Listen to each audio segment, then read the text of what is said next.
সূরাতুস সাফাত প্রথমে আল্লাহ তাআলা ফেরেশতাদের নামে কসম খাইছে। কেন? মানুষ আল্লাহ তাআলা কিন্তু কসম খাওয়ার প্রয়োজন নাই, কিন্তু মানুষের স্বভাব কি?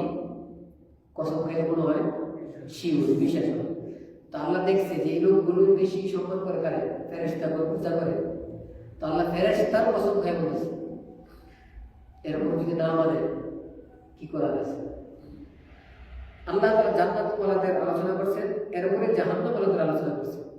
প্রায় জায়গায় এমন হয়েছে যে কোনো একটা করেন না, দৌড়াই করেন। বোঝা গেল উভয় সাইড খেয়াল করা দরকার। বুঝতেছেন নি? যে যদি আমি জান্নাতের আলোচনা করলাম সবাই খুশি হয়ে গেল, জাহান্নামটা আমি বাদ দিয়ে দিলাম তো মানুষগুলো ঠিক থাকবে না। শুধু জাহান্নামের যদি আলোচনা হয় সবার মন ভেঙে দিতে পারে। তাহলে এখানে জান্নাতের আলোচনা হওয়া দরকার, জাহান্নামেরও আলোচনা হওয়া দরকার। কিছু বিষয় আছে দুই জিনিস মিললে একটা জিনিস কি হয়? পুরো হবে। মানুষের ভিতরে আল্লাহ তাআলা দয়া হয়েছে, রাগ হয়েছে। রাগের সময় রাগকে প্রকাশ করা, দয়ার সময় দয়াকে প্রকাশ করা, তাইলে গিয়ে একটা মাকসাদ হাসিল হবে। যে কোনো একটা ব্যবহার করলাম আর একটাকে বাদ দিলাম, এটা সুন্দর হবে না। আল্লাহ বুঝার তো দেখতে নূহ আলাইহিস সালামের ঘটনা শোনাইছে, ইব্রাহিম আলাইহিস সালামের ঘটনা শোনাইছে। ওনার কত বড় পরীক্ষা দিয়েছে। ছেলে বড় হয়ে গেছে, নিজে শেষে চলতে পারে, চলাফেরা করতে পারে। যাতে সন্তান আছে, ছোট যখন হয়েছে সন্তানটা দেখলে কেমন লাগে দেখে। এটা যা হয়েছে সে বুঝবো, বাকিরা বুঝবো না। পৃথিবীতে এই সন্তানকে দেখলে যে দিলে যে ঠান্ডা হয়, অন্য কোনো বস্তু দিয়ে খাবার দিয়ে কি পরিমাণ কি মানে ঠান্ডা হয়ে যায়। যে নিজের সাথে চলাফেরা করতে পারে তখন আল্লাহ তাআলার পক্ষ থেকে আদেশ তাহলে তুমি জবাই করে ফেলো। তো এরপরে জবাই করতে গেছে তো ভাই, গেছে।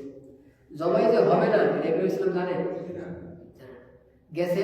তো জবাই ছেলে হয় নাই, দুম্বা জবাই হয়েছে, পরীক্ষায় পাস।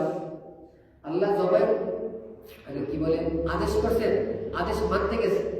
আদেশ মানার অর্থ যে উনি উনাকে কাজে লাগাই দিছে, পরবর্তীতে ফলাফল কি হবে এটা আল্লাহর ইচ্ছা। ফলাফল কি দ্বারা করেছে? ছেলেকে জবাই হইতে দেয় নাই, পশুকে জবাই করছে। এখানে ছোট একটা কথা খেয়াল করে, ইব্রাহিম আলাইহিস সালাম যখন যাইতেছেন জবাই করতে, উনি কি জানেন জবাই হইব না? যদি কোনো ব্যক্তি বলে যে জানে, যেমন পৃথিবীতে একটা গ্রুপ আছে এরা অ্যাক্টিং করে, অভিনয় করে না?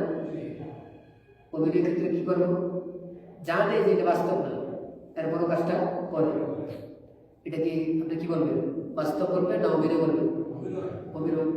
ইব্রাহিম আলাইহিস সালাম যদি জানে যে জবাই হবে না, এরপর যদি যায় তাহলে কি বাস্তব হবে না অভিনয় হবে? নবী কোনোদিন অভিনয় করতে পারে? বোঝা গেল নবী গায়েব জানেন।